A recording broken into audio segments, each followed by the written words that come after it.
All right, good afternoon, everybody. Calling meeting for start with the board meetings.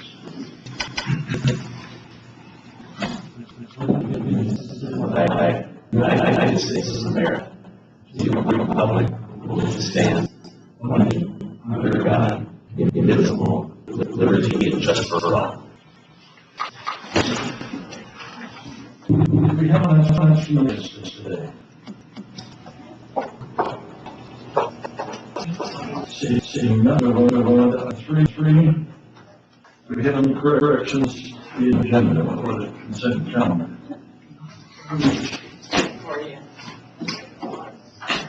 Very good. Do we have a motion to adopt the consent calendar and agenda? Make a motion. Second. Moving second. Any discussion? All those in, go ahead. Go ahead, start the vote.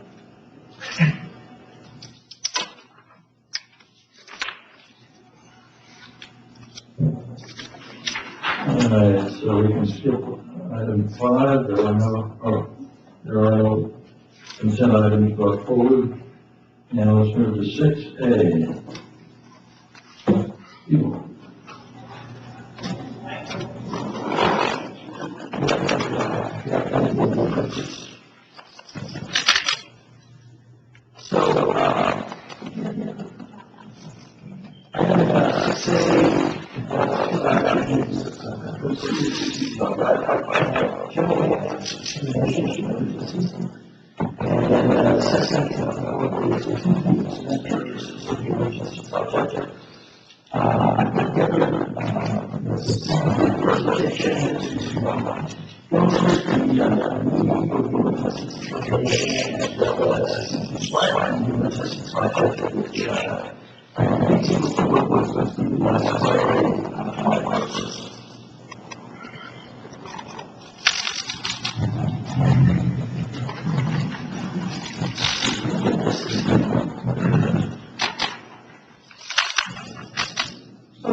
Along with the channel here, and here's that picture that we installed to repair across that channel. So, we were successful in what we intended to do. However, we expect that the found, but working with that concrete system was washed out. And it was basically fluid and liquid. So I installed concerns about the stability of the system, the project, and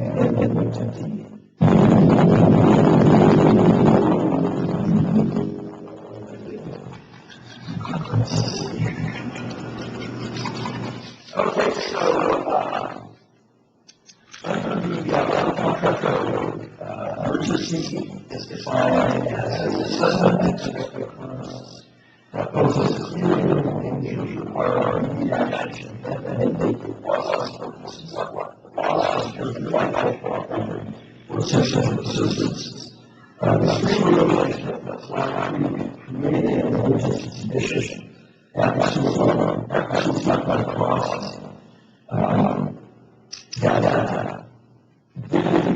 No measures of building a relationship on concrete system and consequences to permanent intentional collapse. So, in terms of that condition, first of all, unfortunately, that concrete system, you guys have seen that posted 10,000 construction, if you look at the detail of our concrete system, you'll know that there is a system in that concrete. I don't think that the system will go without so we can see that that's not there.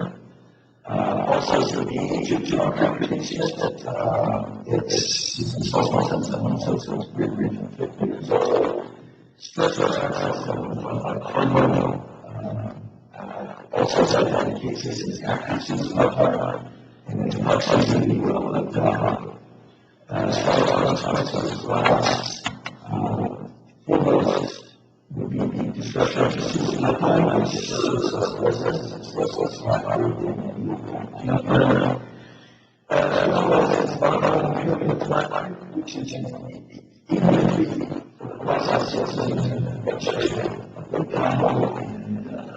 connection to our pollution.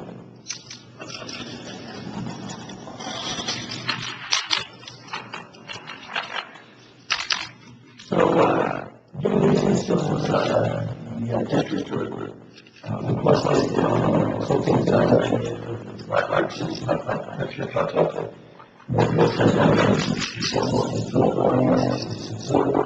concrete case has been filled out and contracted to build starting in September.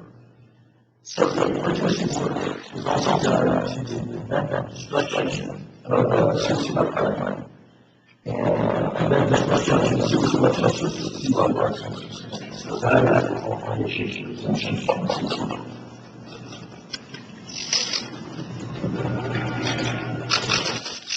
is contracted? Well, the temporary process involves installation of precast concrete condition blocks which were installed along both banks of the Flat Creek. 21-foot steel pipe pieces across pieces, and then 50-foot steel pipe pieces that would be used as footboards that's installed across the cases. And then that's actually which would be used to connect the concrete cases tied to the support outlet. And then we use that chain to protect the structure from and also protect pretty resources on the structure itself. Benefits, it will find out that it stabilizes the sewage process to get better construction of the project. And it will also provide that's what's required in the project to provide the support for that without having the project. It just was money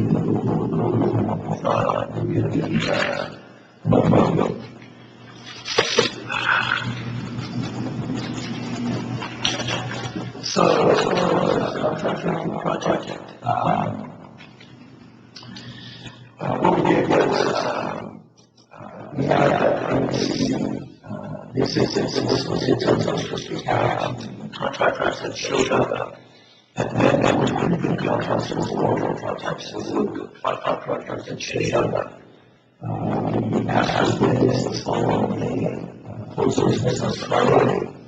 We received 2 bids, and all of the new bids, we felt that those were received one of the design position and one.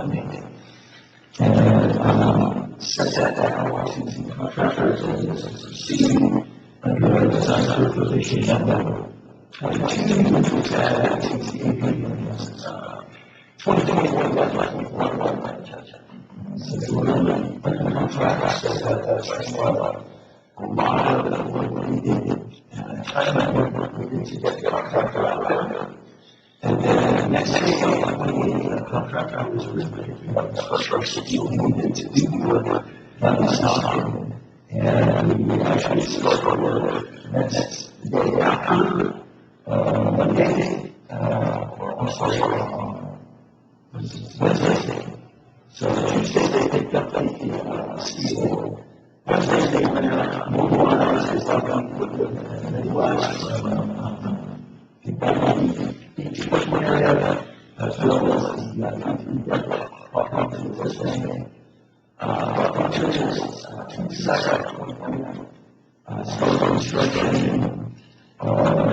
actually started light construction Friday, July 1st, and cases that done because of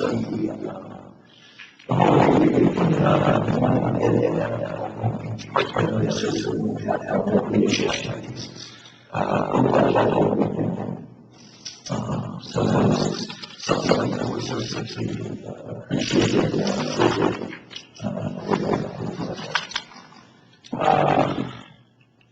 As also notifications necessary for me. So on the 27th, we'll be the design application and application, which is repairs, forces, especially and also engineering, engineers, calculating additional wildlife, and then we have additional applications with one of engineers. That was a solution for protection entities. We have a vacancies and application and application of this is and we're in the process submitting the notice of extension for the RGB process. So that was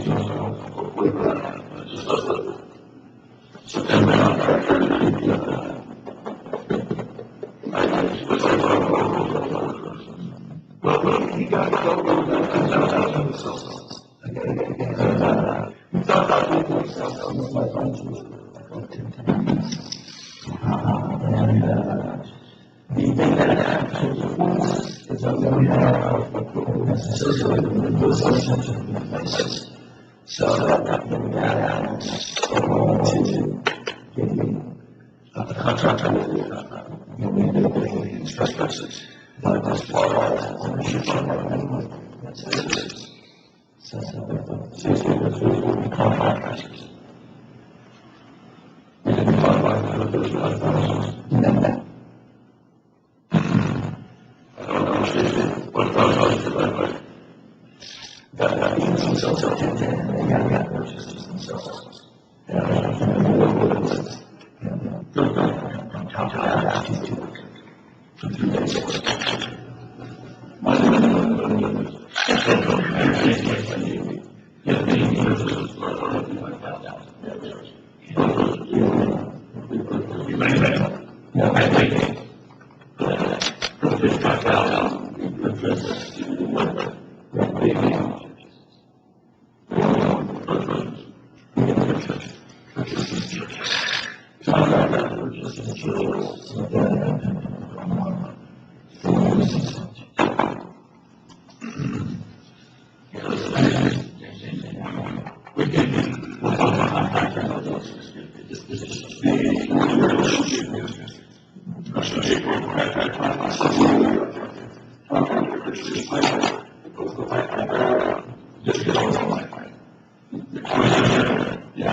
Such a significant location that to risk it was not certainly not worth it. And then also add to the permitting kind of comment.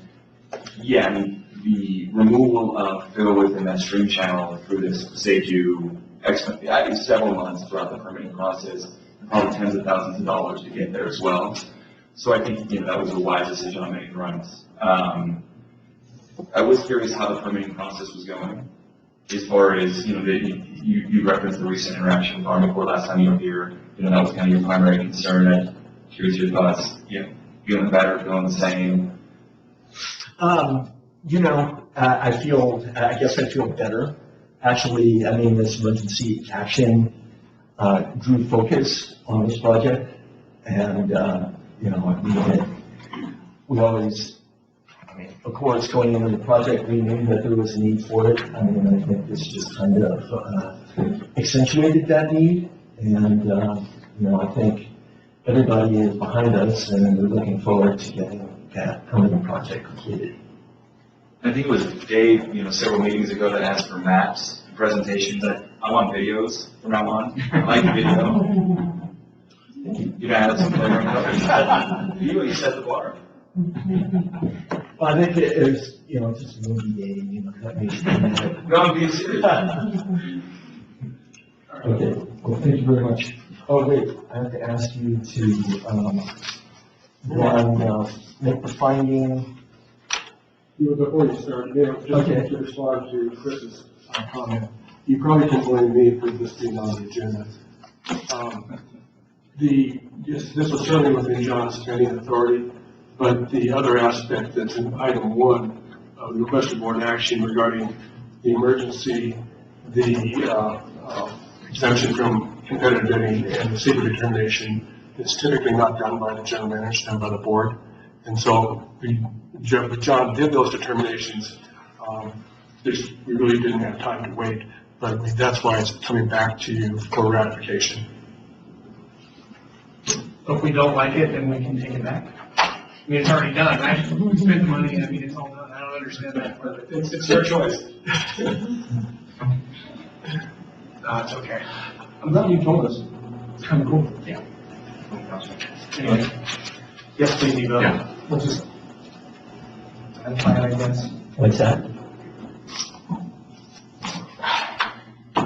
Okay, so then I would like to ask the board to, one, ratify the general manager's determination that an emergency exists pursuant to section 1102 of the Public Contract Code, that there is substantial evidence which has been considered and presented to authorize an exception be made pursuant to section 22050 of the Public Contract Code, that this emergency did not permit a delay resulting from a competitive solicitation for bids, and that this action was necessary to respond to the emergency. And C, lastly, this project is exempt from secret pursuant to Public Resource Code section 21080E, section item 2. And then for the second point, to approve expenditures in the amount of $55,000 for the emergency project to construct a temporary sewer crossing support. So moved, thank you. Second. Any discussion? Call the question.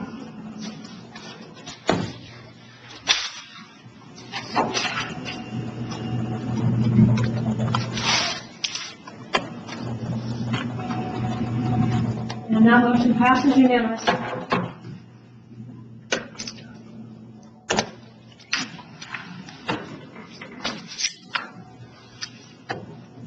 All right, let's move on to payment claims.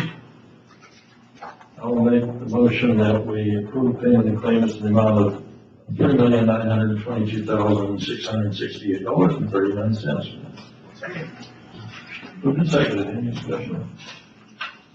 Seeing none, let's vote.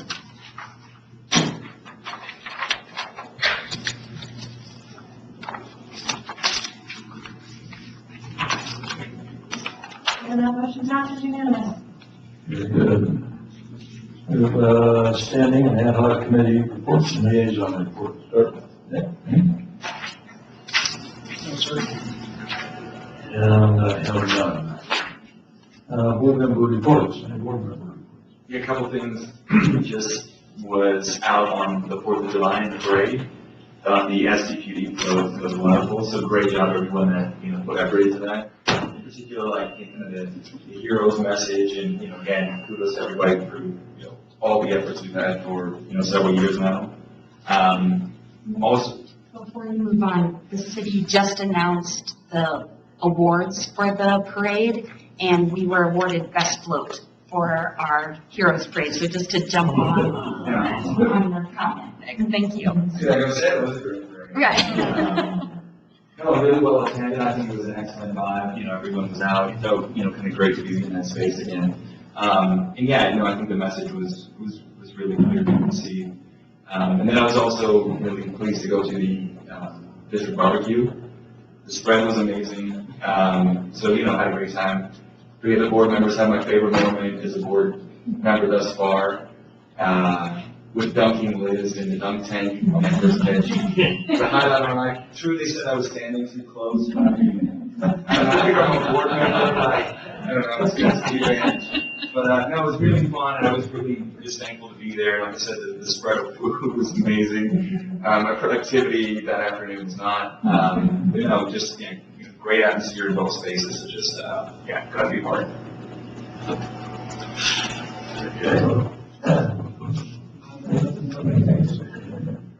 Yeah, just the only thing I mentioned is Wall Street Journal carried an article yesterday, I think, on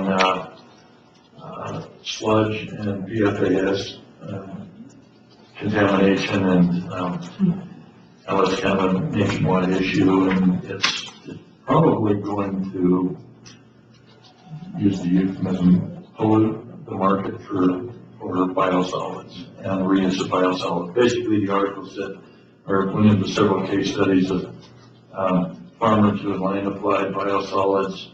The PFAS was conserved in the soil and taken onto the plants and showed up in the milk.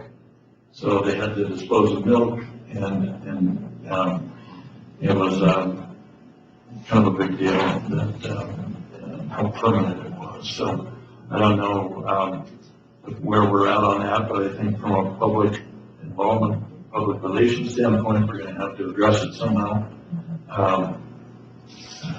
You know, if we have no detection in our biosolids, so I just think we need to be ready to state our case on this. And we tested our effluent very low levels. I'm not sure, I'll look into it if we've done anything on biosolids. Yeah. Go from there. Because if it's showing up in the meat, it's showing up in the milk of cattle that eat the grass that's grown by it, then this could be a real problem. So, Dave. that's all I have there. Dave. Hi. Your comment is timely, just because last week I participated in that technology group that we do periodically with IL Utilities, and they gave a presentation to us on exactly that topic. And so they are researching it for their customers, which includes us. And so we'll be getting more information through their research on kind of the state of this issue of biosolids and PFAS. Yeah, and we probably need to address kind of sewage control. If it is showing up in our sewage, evidently it's a coating on paper products, and it's in a number of places, and it's washed down the drain, I guess. But I don't know how we can address it, but to the extent we can. Yeah, it's unclosed, so it goes through the wash. That's where it comes from, I think, predominantly in our system. Yeah. Not for manufacturers. Okay, Eldorado Water Agency, I have no report other than next, on 13th, we have a meeting on that. Do you have anything? Very good, let's go to staff attorney reports. 10A, Black Creek Sewer Pipeline. No, I think my 6A qualifies as my report. Okay, good to go on. Okay. Let's go to 10D, Recycled Water Strategic Plan update.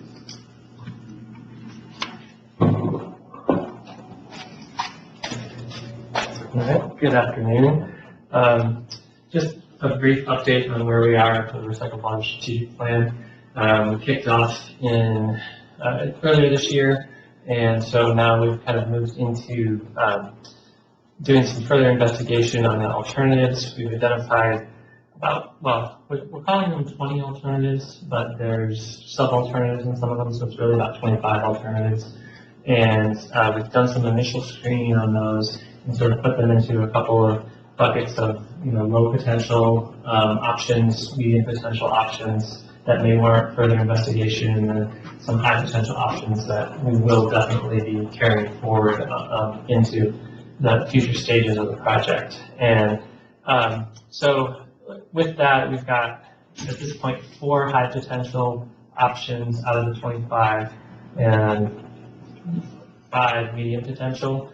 And then we've got a couple of low potential ones that we're still kind of trying to nail down all the information about it and whether or not we can change those into some of those other buckets. But I think right now we've got a good group of alternatives to look at a little further. We understand the limitations of these low potential ones and why they're low potential, and we're going to continue working on that. And we should be having a stakeholder advisory group meeting coming up sometime this summer, probably in summer/fall, I'm going to say.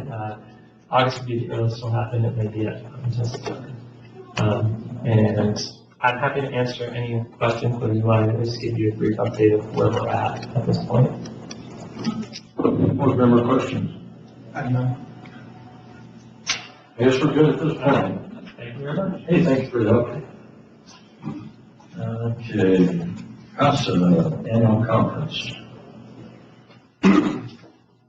Yeah, I just wanted to make the board aware that August 10th through the 12th, the CASA is having their annual meeting over in Squaw Valley. And I think it's got a lot of topics that are timely on it. And there's a few examples there's one on renewable energy and climate action. There's a program on that. There's one on collection system upgrades regarding waste discharge requirements, and because it's getting the state where it's doing an overhaul, the first one they've done in about 10 years. And just what Director Peterson was mentioning, there's also a track on PFAS, on what's going on legislatively in California. There's one on cybersecurity. There's another one on workforce development, and also another one driving sustainability. So I would, my suggestion, I'm part of the attorney group for CASA. We meet as part of this conference. They do a couple of them a year. But I thought since it was right here at your doorstep, that either board members or some staff, it might be worthwhile checking out a few of the programs that are getting. The nice thing about it, it's close, and you can give a nice perspective of what else other agencies are doing in the state to handle some of these issues and problems that we're facing.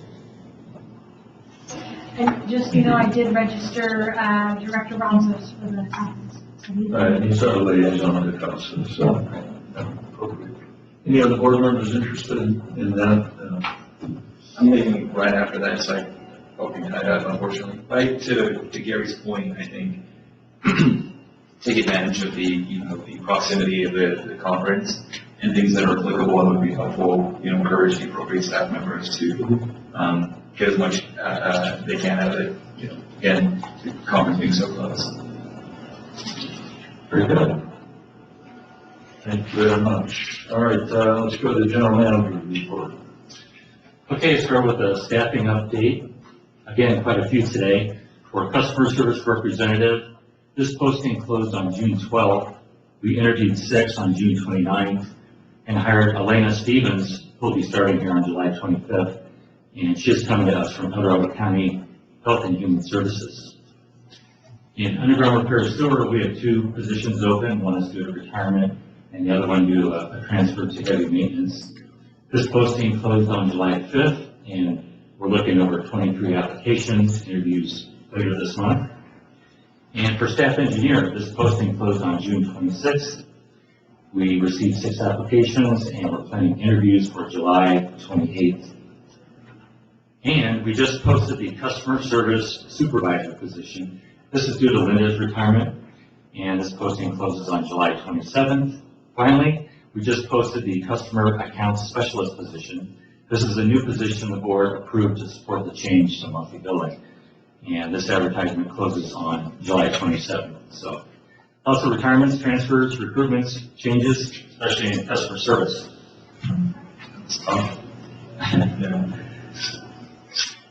Next item is our Amade visit. Mark Amade, U.S. Congressman from Nevada, joined us here at the district on Tuesday. And you may have seen our tweet on this earlier this week. Thanks, Shelley. We delivered a presentation, talked about future infrastructure needs. We showed them the Caldor Fire area locally, including Arrowhead Tank and Luther Pass Tank, and the Luther Pass facility, and also toured the Angora Fire area. And of course, we highlighted and emphasized the importance of our water system in fighting the Caldor Fire and the need for continued federal assistance for more infrastructure improvements.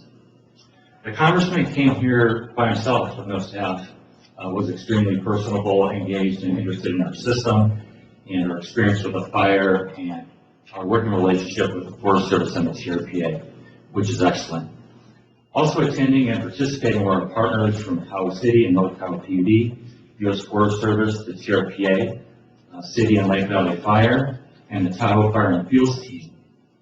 And this meeting with Amity was set up by ENS, and Shelley worked with our team to develop our PowerPoint and talking points for me, so thanks for that, Shelley, again, and thanks, Melanie, for taking care of everything else with all the other arrangements. So overall, I think a very productive and important visit for us for information sharing, really strengthening our support in the U.S. Congress and increasing our potential for future federal funding through the Lake Tahoe Restoration Act. I guess curious during that site visit, what was, did you have any takeaway from, his comments? Yeah, he was, he's interested about the interact with where we had done fuels reduction. We really highlighted the three components that are needed to come together to fight a fire, and that's a robust water system, fuels management, and then firefighters on the ground in the air. So we talked about all those three items. He was wondering, where the fuels reduction had been done and needs to be done, and how that impacted the growth, the expansion of the fire over time. And, he was just interested in driving through the neighborhoods and seeing how the fire came right up to so many backyards. And our system was used to really keep that out of the neighborhoods, that if this fire progressed or had an enter our town in other areas where our system is not as strong, certainly has weaknesses, it probably would have been a different story. And he was interested to know that we had projects planned. We know where the weaknesses in our system are. Many of those projects are we already have plans for them. They're SEPA ready, they're shovel ready. We are providing some funds to do it internally, but we need some more support from both federally and state money to accelerate that progress. And from the federal side, he was a strong proponent. Again, I told him that almost 2/3 of the property within the district service area is owned either by the state of California or the U.S. Forest Service. So they really have a responsibility for this funding effort. So I think that was an important kind of question and answer from the congressman. And then he just wanted to hear from our guys. We had some of our field staff out there talking to them, and he loves to talk to the field crews. What did you see? How did you interact with the fire? Where was the fire when you're getting in and out of your facilities? We told him about how we were shuttling diesel in and out of those stations to keep the stations running while the fire was basically burning all around them. So he took note of that. And if you recall, I think I reported on this a few board meetings ago. In the fiscal 22 budget, the Lake Tahoe Restoration Act was funded at nearly $29 million, and there's a $7 million, actually the wording says up to $7 million for fire infrastructure projects. Half of those projects are district projects. So right now, we're working with the Forest Service, we're working with the TRPA to try to get all of that $7 million for this fiscal year, and then set the stage for additional funding next year, about twice that amount. So, Shelley, anything you'd like to add from that visit? Yeah, I think he was really supportive of, hey, we allocated $7 million for fire suppression infrastructure. You guys have shovel-ready projects. Forest Service, where's the $5 million? You're telling them there's only $2 million available. And then just, showing after we get the funds continuing to show progress, right? To show them, to have that feedback cycle of there was funding, shovel-ready projects, and to show the impact, not just for us for water infrastructure, but I feel like he wanted us to kind of identify, we've invested here for fire suppression infrastructure. Other funding did fuels reduction here. This whole area is ready, it is protected. So kind of tying the pieces of the puzzle together. So he really engaged. Yeah, it was a great visit, and I just want to draw a distinction when we say Forest Service. The Lake Tahoe Basin Management Unit is totally supporting us, trying to get this funding into the basin. It's, the federal agency and Region 5 out of Vallejo that we're trying to figure out where's the money. Not only where's the $7 million, but where's the 29, and we're still working with MD's office and the Forest Service to see where and when that funding is coming in and setting the stage for more funding next year and for the next year after that. I think you'd like to see that we have specific projects, we have cost estimates, we have a schedule, they're either shovel ready or will be in the next year or two, and also here's the progress that we've made in the past. I mean, was there, and maybe knowing this, was any discussion about him partnering with our congressperson to kind of engage in that in a single voice? He mentioned here in Windy, and we're at heading into an election cycle. We'll be getting a new representative.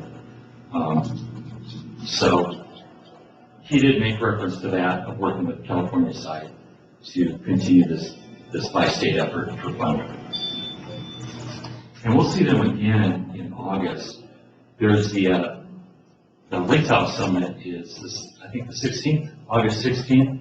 And the prior week, we're going to have the state of California, our caucus coming up, our Lake Tahoe champions coming up from Sacramento, and giving them a tour, and including Newsom administration, Wade Crowfoot, and others, Jessica Morris, get them on the ground, take a look at fire areas, kind of do the same tour, and get them familiar with our area and the issues and what they can do in concert with the federal funding. When are they coming up?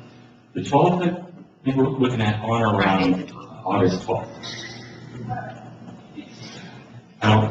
That's the goal. I don't know if that's actually been set or not. We had a California Tahoe Alliance meeting last week or the week before, kind of setting that as a target date. They're on a bit of a break in Sacramento at that time, so I think that's a good time to ask them to come up here, but we're going to confirm with the number of offices to verify. I didn't hear, did you talk about Tamarack Fire at all? It is. Okay. Yeah. Yeah, there's a Forest Service firefighting policy issue also that you could probably help with. I know McClintock kind of tackled this. The Tamarack Fire could have easily been put out, but they chose to watch, and the thing burned right through our facility and on into Nevada. So it did affect his jurisdiction directly, but did we get all the satisfaction that we were looking for out of disaster funding for our fire damage at Diamond Valley Ranch? I should bring, a tape report back on that. There are some things that were funded and some things that were not funded, possibly, including all or part of that ditch clearing effort. Initially, when I was like maybe $150,000, we had to go in there and clear that because of the fire, and then we had the rainstorm. The initial feedback was, well, that damage was caused by the rainstorm, not the fire. Mm-hmm. So we're still in discussions with FEMA and OES on that. Yeah. So I guess to the extent that the congressman and delegation from California can help us with those discussions. Yeah. That's another That's issue good. related to fire. Anything else? Yeah, but a quick update at Lake Tahoe Community College. And again, I think a few meetings ago, I mentioned that Community College had asked us to support a couple of their projects, and one of those was a student housing project.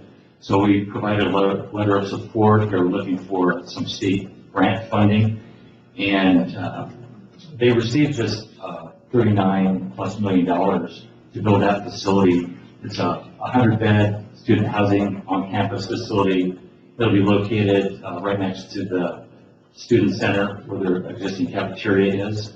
So that's the site, and Jeff DeFranco wanted for me to express his gratitude for our support to the community college on that project. So we'll continue to work with them on that. And my last item is Tahoe Keys Water. Maybe give us 5 or so minutes on that, and we'll get you back.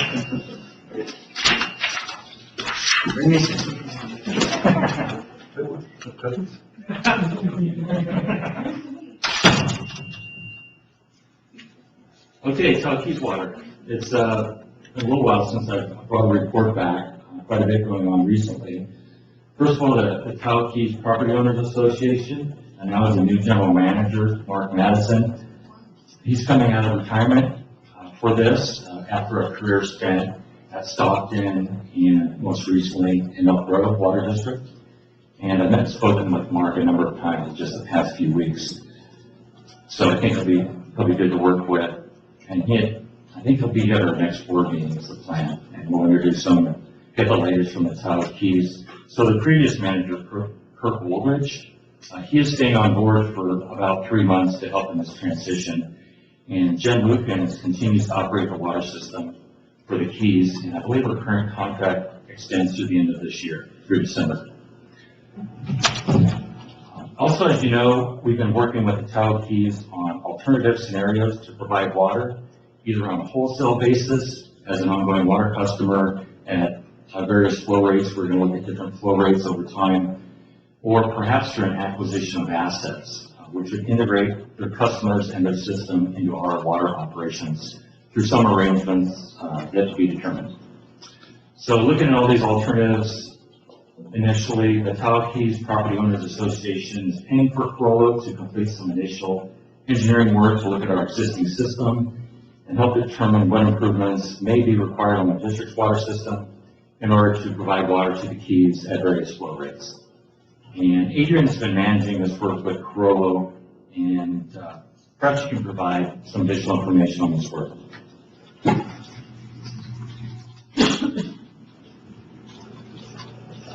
Good afternoon. So the work Corollo's been doing, right now we're in a final draft of the first 2 tasks. The first 2 tasks included looking at wholesale water options, one providing 700 gallons a minute off-peak, and one providing 1,800 gallons per minute, 24/7 continuous flow.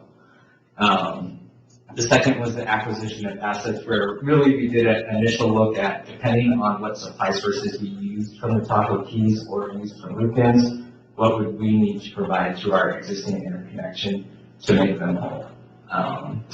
The first 2 parts of this analysis, before we even looked at the water, was looking at demands for both our system and their system, and doing a mass balance supply-demand analysis to determine, basically, do we have enough water to provide them. So the first part of that demand analysis is we looked at our last 10 years of data to come up with new average day demand, max day demand, peak hour demand flow rates. And we also looked at the Tahoe Keys last 10 years of demands to determine what those demands were on their side. They had a memo done by their previous consultant that provided demands, but we had Corollo take another look at that and make sure everything was in line with Title 22 standards. So once we did that, we looked at our supply and demand analysis, and the Cliff Notes version of it is that we actually have an existing deficiency in our system where we need about 1,000 gallons per minute of additional supply to make ourselves whole A caveat of that is when you look at a supply demand analysis like this, you look at firm supply capacity. So you look at your largest supply unit out of service, which for us is the Bayview well, 4,000 gallon a minute well. So we take that offline and we're going to be in trouble. But that's a very standard way of looking at planning the water system. So when we looked at that, we were deficient as it stands. So any water we're going to provide to the Tahoe Keys, we're going to need additional supply, whether it's a wholesale option, acquisition of assets, either one. With the wholesale water options, depending on where that new supply goes, there'll be distribution improvements needed as well to get the water to the interconnection source. Depending on where that supply goes, that'll dictate what the distribution needs are. That final determination of how we would supply the Tahoe Keys water system is a part of task 3 that we have not undertaken yet with our consultant. We wanted to get this initial analysis first, just to see where things were at. So obviously the 700 gallons per minute off peak, we would need basically 350 gallons a minute of supply. For the 1,800 gallons a minute all the time, another 1,800 gallons a minute of supply that they would have to pay for. Going to the acquisition of assets, some of the options we looked at were not using any of their wells, not using the wells that need to be treated for uranium, using all of their wells, and also options with using Lucan's water supply. They have a 500 gallon per minute interconnection with them currently. All of those resulted in needs for additional supply. Obviously, if we used all of their wells, that would be the least amount of supply that's needed. If you guys have any questions as I'm going, please feel free to ask. So I guess the end of this tech memo, we'll have a final tech memo at the end of next week, but regardless, we're going to need supply. There's going to be distribution improvements needed, regardless of what option we're looking at. And then the next step is to determine if Tahoe Keys wants to do task 3, which is going to be really looking at their system, because we haven't looked at their system at all. We've only looked on our side of our interconnection to see what it would take to supply them. Task 3 is taking a look at their system, what improvements would be needed to their wells, their distribution system, how would we actually supply them, and coming up with that plan. And, bottom line, how much money is it going to take to make those improvements? And how long, right? And how long, yeah. Right. So the report on these first 2 tasks will be, I think we're planning to finalize it next week. Finalized by next Friday, yeah. There's a lot, there's more alternatives to look at. Yeah. But this at least gives us somewhere to start. And this information from Corollo, this will be going to the Tahoe Keys. It'll be going to their board at the next meeting on July 20th, along with another report that they're getting from Far West Consultants. And Far West looked at different ownership and management options for the Tahoe Keys Water Company, including private doing the same thing themselves, doing something with the district, either on a wholesale basis, or acquisition of assets, or something with Lucan's, or did I already say private water companies? Yeah. But that's on the table also. So, and their analysis will include an assessment, again, of acquisition of assets by the district, and that'll be on the 20th, so I'll be back here the next day and give you an update on that. Depending on how that comes out at the Tahoe Keys board, we may want to put together an ad hoc committee on our side to talk to the Keys about that. Was Bayview well the one we were talking about rehabbing, Evo? Is that the one that needed a new pump and well? No, that's Paloma. That's Paloma, it's in the same neighborhood. Yeah. Okay. And we have El Tahoe well is coming up in the next couple of years. We're working on a rehab design for El Tahoe, which is also in the same neighborhood. And Bayview well working right now. That's on, but it's a big one. Yeah. There's some maintenance scheduled for this fall. It was a 10-year maintenance that we're a bit overdue on, but otherwise it's in good shape. I would just say the example of we have Paloma off right now, waiting for rehab. Tahoe going on for rehab is why we look at firm capacity on looking at water systems, just planning capacity. So if all of them are working, we have enough water to supply them. Is that what you're saying? Absolutely. Oh, not to supply Tahoe Keys. We have enough No, for to us. back up and supply them. Well, I just, kind of reiterate, previous statements I've made with this. I'm kind of curious from Shelley where everything is as far as kind of zero escaping those elements with keys. I mean, unless there should be some recognition of the capacity needs and generation through turf, especially as expensive as it was at the Keys. The fact that it didn't adhere to any of our conservation measures over so many different years, that knowing the cost of our system, both in terms of upgrades, expansions, and so forth, to maintain their existing kind of what I would call non-compliant kind of turf realities, just seems unacceptable to me. It seems like, honestly, it seems like logically insane that you would have your known liability of what's generating your water usage. It's all dead and you're not addressing it now. It seems crazy to me. And so really just want to make it clear that I can't be supportive of anything that's going to be providing water to the Keys or also purchase of the Keys that doesn't accompany something to address their non-compliant turf issue.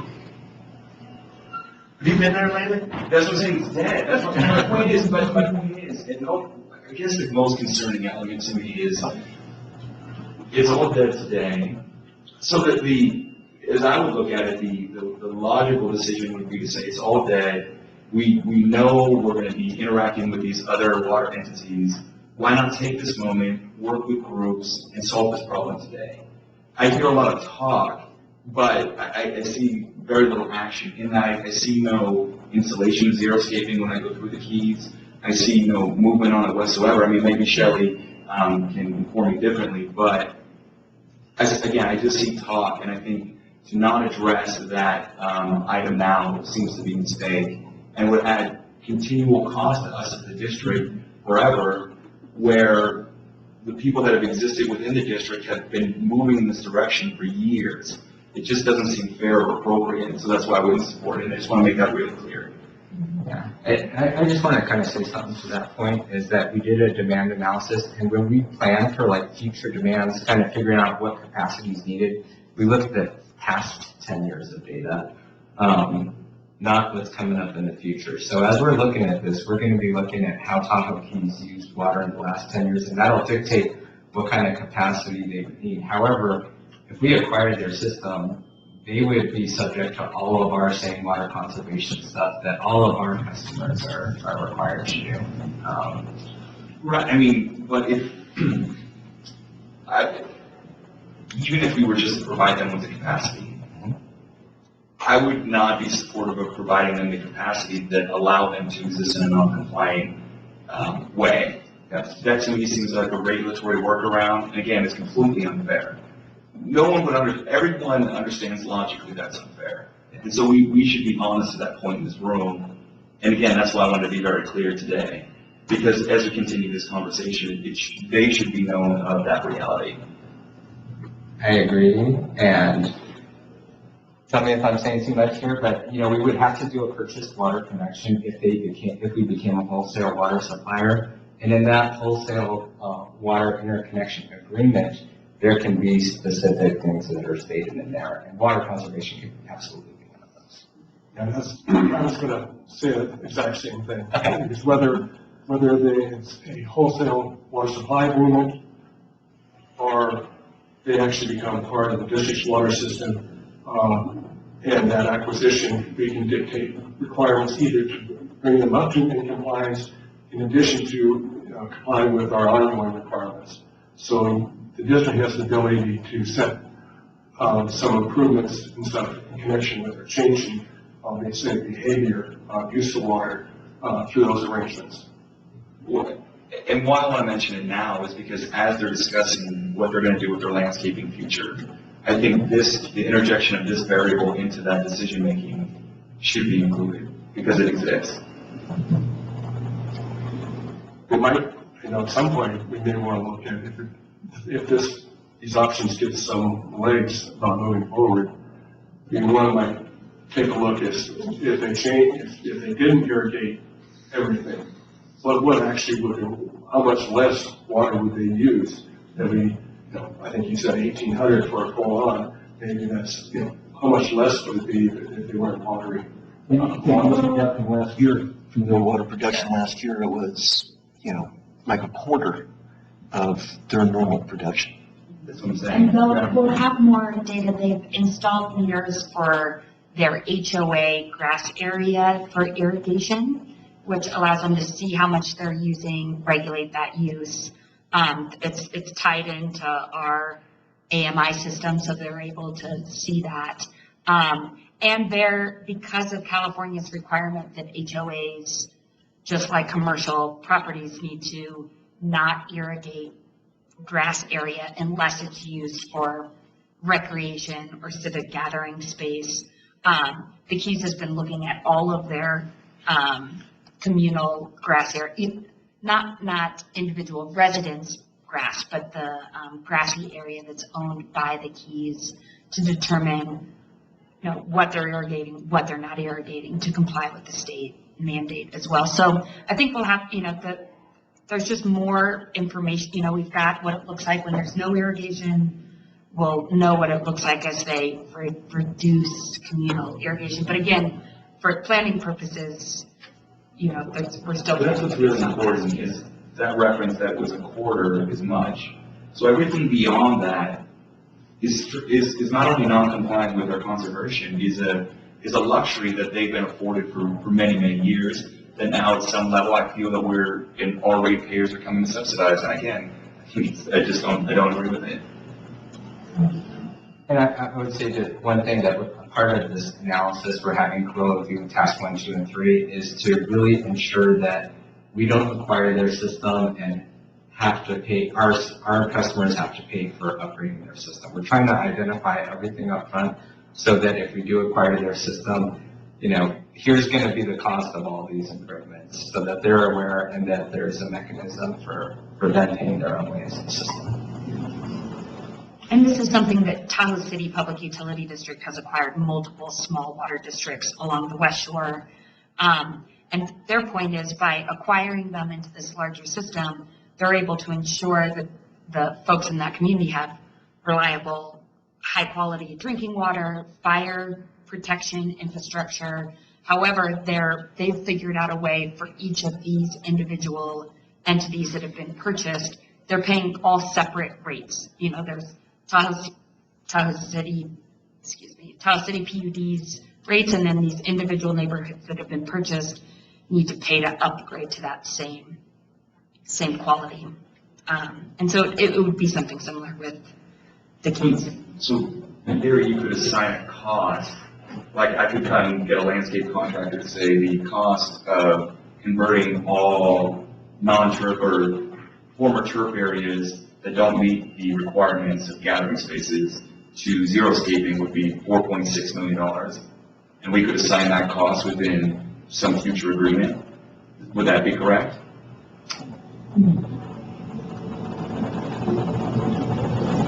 Whatever the costs are, whether you're talking about requiring them to do some change in landscaping and how that can be used to save water, or whether, as Adrian is outlining it, costs to improve our system, the district system to supply water, or costs to improve their system to accept the water, to install meters on all the residences. Those are all costs that could be assigned to the acquisition, and could be, most likely for an acquisition, it would be funded over some long-term financing over like a 25 or 30-year period. The Keys properties would be assessed an additional charge to pay for all those improvements. And that way, your current ratepayers are not saddled with those costs. One thing I would add to that is that, if they're taking out turf, you could look at that as a way of reducing the amount of supply needed for a system. It's not standard to include that in planning your capacity for a system. So we would really be looking at their last 10 years of water use based on the way they've been doing it, and that would be the capacity that they would need. Definitely conservation is part of it, but it wouldn't typically subtract the amount of supply they would need to provide, because you don't really plan a system based on hoping for conservation. You plan it on past use. And unfortunately for the Keys, the past use of the 10 years has, been high. No, I mean, I don't disagree with that. We're digressing, because it's outside the scope of what you're trying to bring to us. It's just the analysis. We're getting outside into some really weird, vague places we haven't got yet. So let's get Dave back in here and move on. But wait, I think it is important, again, because if decisions are being made at the Keys today that will impact whether there'll be a fee potentially to them in the future. And so I think at a disclosure to them, I wanted, in conversations with these individuals and parties, that they should be aware of that. So as they look to plan their landscaping, if they would like to avoid that fee that might be imposed on them in the future, they could make the decisions today to do that. So that's why I think it's pertinent today. Okay, point taken, and any other questions, comments? And Nick, I'd like to caveat that number that I threw out. I'm gonna go back and take a look, see what their actual use was last year, and I'll be able to provide you a firm number, okay? So I threw that just based off the top of my head about what it was, so. Okay, thank you. Okay, thanks, Andrea, and we'll be back in 2 weeks to give you an update, and maybe look to put together an ad hoc committee. Hey, John, if the new GM is, you mentioned maybe he was going to be here at the next meeting, maybe it'd be worth to work with him on having him actually, since we won't be at the meeting, have him, to the extent he's allowed to give us an update as to what happened as part of that discussion. Sure. Sounds good. Well, if there's an ad hoc committee, you'd be perfect for it, because then you can make your point known clearly from the beginning, right? No, exactly, and that's it. So I do see your conscious if you want a bit of a change, Chris. It's okay. Well, we're just trying to keep it to that one. No, man, I think it's a reflection of working in 12 ever since COVID. There's people. I became a golden retriever all of a sudden. It already was. But no, I think, if there was an ad hoc committee, I'd like to be on it. But do appreciate the discussion coming from everybody's different vantage point. Yeah, and Shelley and myself, we've already kind of given them a heads up that water conservation, compliance with our standards, meter installations, those are all elements to be discussed in these alternatives. Okay, I'm going to bring Peterson back in. Okay, so join us.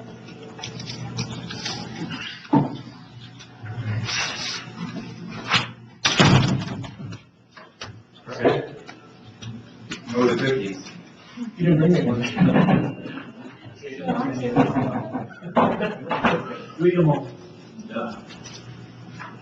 All right, that takes us through the general manager report. Notes of past meeting events in there. Let's see, which takes us to closed session. We're going to move into closed session, talk about a lawsuit. Taking out of closed session, we have nothing to report on closed session. So with that, if there's nothing else, we are adjourned.